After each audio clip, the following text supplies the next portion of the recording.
A paz do Senhor, meus queridos amados irmãos e irmãs em Cristo Jesus.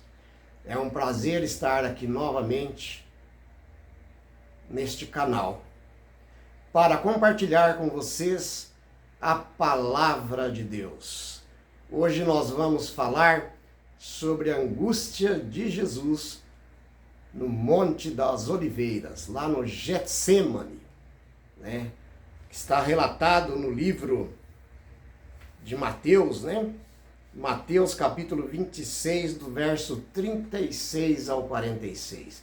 Está relatado também em Marcos, em Lucas, né? Mas hoje a gente vai explanar aqui Mateus. Então eu peço que Deus derrame as bênçãos dos céus sobre a vida de vocês e sobre a minha vida também. A angústia de Jesus no Getsemane, no Jardim das Oliveiras. Quero dizer para vocês que vocês são joias preciosas para Deus e para mim também. Que o Senhor derrame as bênçãos dos céus sobre a vida de vocês e sobre a minha vida também, certo? A agonia de Jesus no Getsemane, né, é um dos momentos mais profundo e mais triste da Bíblia. Ali Jesus levou seus 2 discípulos com ele e foi orar. Jesus estava angustiado porque ele sabia que era chegada a sua hora. Acompanhem comigo então a partir do verso 36, né? Que vocês possam acompanhar comigo na Bíblia física de vocês ou nas suas plataformas digitais de preferência, tá bom? A voz é minha, mas a palavra é de Deus eternamente. Amém? E o verso 36 nos diz que Jesus foi com seus discípulos para um lugar chamado Getsemane, né? Getsemane significa prensa de azeite ou lagar de azeite. Assim como as azeitonas, elas eram esmagadas, né, para retirar o óleo, né? Jesus começou também a ser esmagado e triturado pela angústia que batia em seu coração. Na verdade, Jesus estava ali como ser humano, não estava ali como Deus. Jesus é Deus, mas ali Jesus estava como ser humano. O verso 37 diz assim: levando consigo Pedro e aos filhos de Zebedeu, começou a entristecer-se, começou a ficar triste e ficar angustiado, né? Imagine como Jesus sofreu na cruz do Calvário por mim e por vocês, sem que nós merecessem, né? Veja bem, Jesus ele escolheu ali os seus apóstolos que ele tinha mais afinidade, né? O medo aqui, meus irmãos, não era o medo, né, da morte física, né, mas de ficar isolado, né, espiritualmente, carregando o pecado do mundo inteiro, os meus pecados e os seus pecados. O livro de Isaías diz que Jesus foi moído pelas nossas transgressões. Ele foi moído. Isaías profetizou isso há 700 anos antes do nascimento de Cristo. Pelas nossas transgressões, ele foi moído. Veja bem, o verso 38, Jesus disse, né? A minha alma está profundamente triste, né? Uma tristeza mortal. Jesus estava sentindo que a morte estava chegando. E ele diz aos discípulos: fiquem aqui e vigiem comigo. Jesus aqui, então, ele admite que ele é um ser humano, que ele estava ali como ser humano, ele estava ali vulnerável. e ele pede que seus discípulos vigiem e fiquem ali com ele. E Jesus sai para orar, Jesus começa a orar ao Pai. Jesus faz ali então uma oração de entrega ao Pai. Verso 39.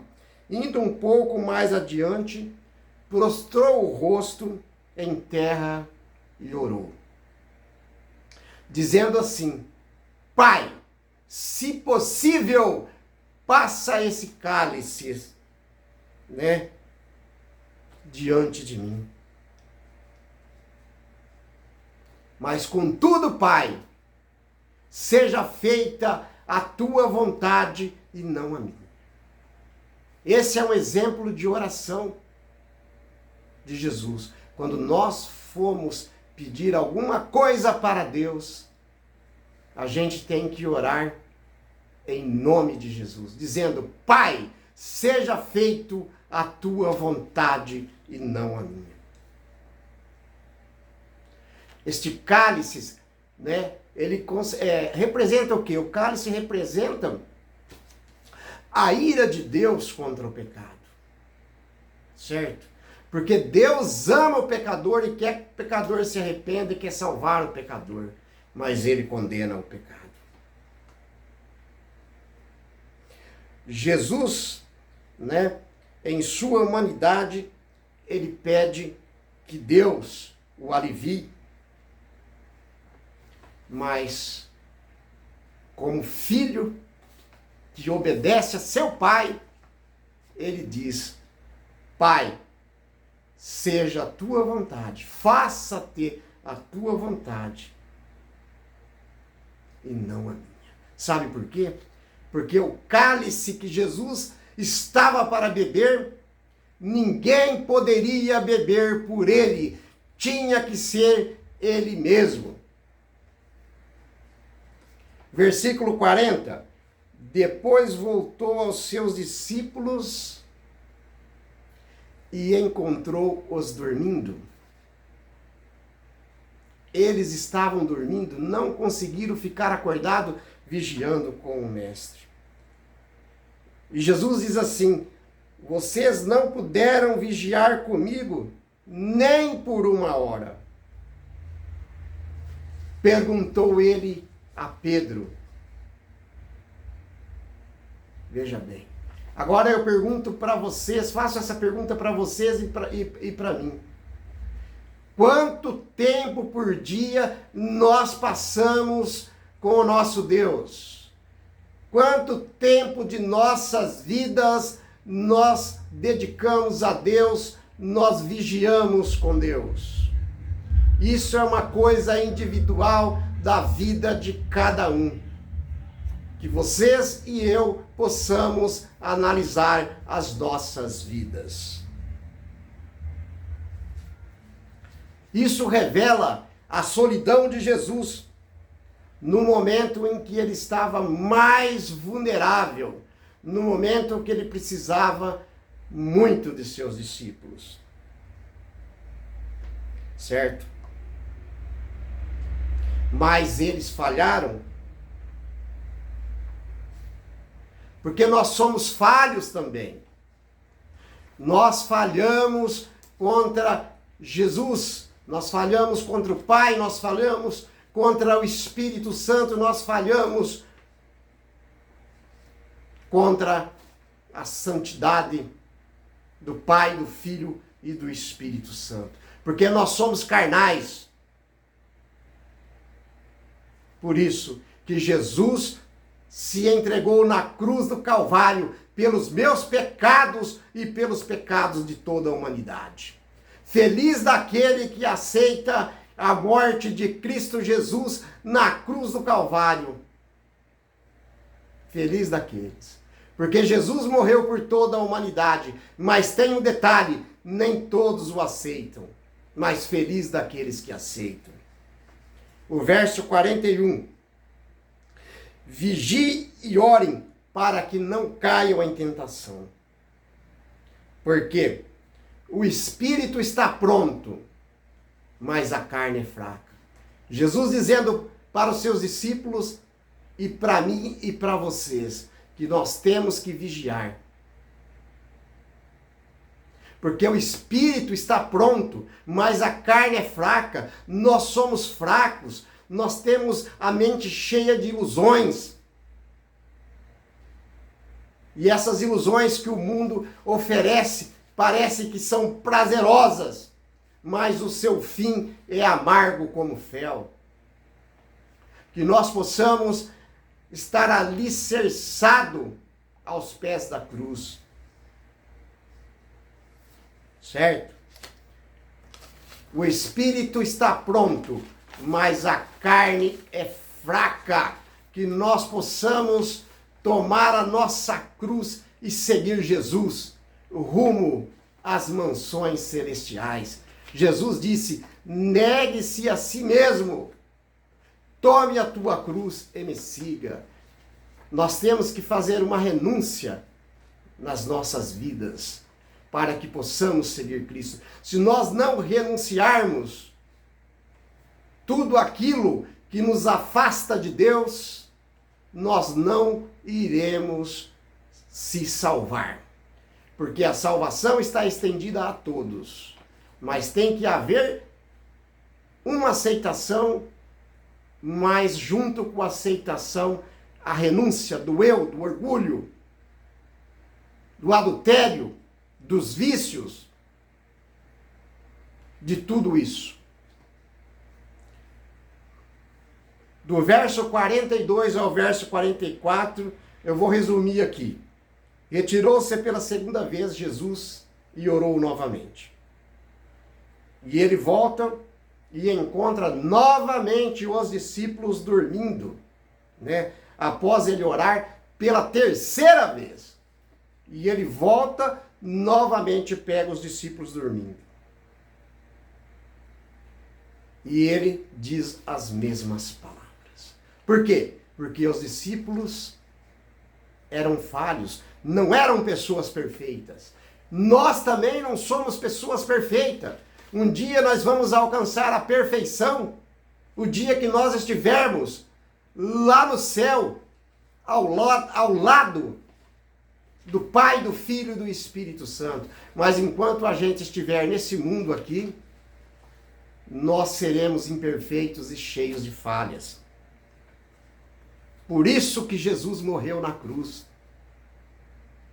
A partir do pecado, lá no Éden, Deus já traçou o plano da salvação, ao enviar seu único filho para morrer na cruz do Calvário, por mim e por você, porque ele sabia, e ele sabe todas as coisas, que nós necessitaríamos da redenção do sangue de Jesus na cruz do Calvário para ser salvo.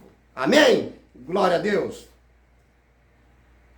Vou resumir aqui o verso 45 e o verso 46. Então voltou aos discípulos, ele disse: vocês ainda dormem e descansam? Chegou a hora, levante-se, vamos. Aí vem aquele que me trai. Meus irmãos, os discípulos levantam e saem com Jesus, né? Naquela agonia. Jesus, ele não foge.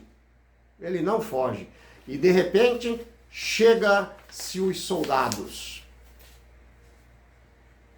E Judas já havia combinado com os soldados: aquele a quem eu beijar, esse é Jesus, o Filho de Deus. Então, Judas traz Jesus com um beijo. Ele traiu Jesus por 30 moedas de prata.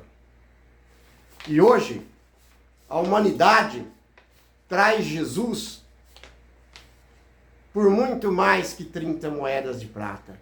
Traz Jesus porque deixa Jesus para os últimos planos e coloca as prioridades em suas vidas que não fazem sentido e deixa Deus para os últimos planos. E isso também é trair o nosso mestre. Judas, ele não se arrepende. Judas, ele sente remorso. Ele chega ao soldado e diz assim: eu traí sangue inocente. E os soldados dizem para ele: isso é contigo. Quer dizer, não tem nada a ver com isso. Foi você quem quis traí-lo. Judas, então, joga aquelas 30 moedas de pratas e se enforcam. Né? Acaba se enforcando, se suicidando. Ele não se arrependeu. Diferente de Pedro, que se arrependeu e chorou amargamente, Judas teve remorso, por isso ele tirou sua própria vida. Então fica aqui a mensagem, né? Faça de Cristo o primeiro e único na sua vida. Jesus disse: se você quer me seguir, toma a sua cruz, carregue a sua cruz e me siga.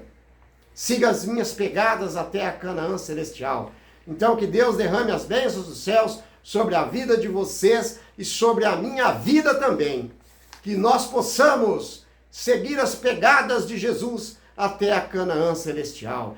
Meu irmão, minha irmã em Cristo Jesus, eu não sei o que está passando na sua vida nesse momento. É somente você e Deus é quem sabe. Entregue a sua vida a Jesus agora, nesse momento. Não deixe para depois. Porque o depois pode ser muito tarde. E Jesus quer te salvar agora. Amém? Oremos.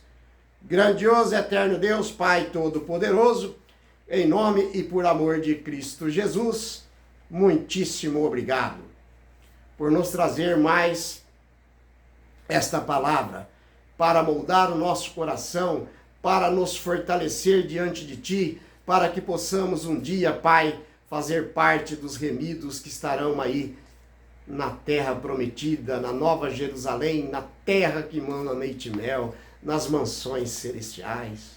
Amém. Glória a Deus. Obrigado em nome de Jesus. Amém. Que nós possamos dizer assim: quando eu olho para mim, pecador, eu não vejo como me salvar. Mas quando eu olho para esse grande Deus e entrego a vida a Ele, eu não vejo como me perder. A voz foi minha, mas a palavra, ela é de Deus eternamente. Amém? Shalom!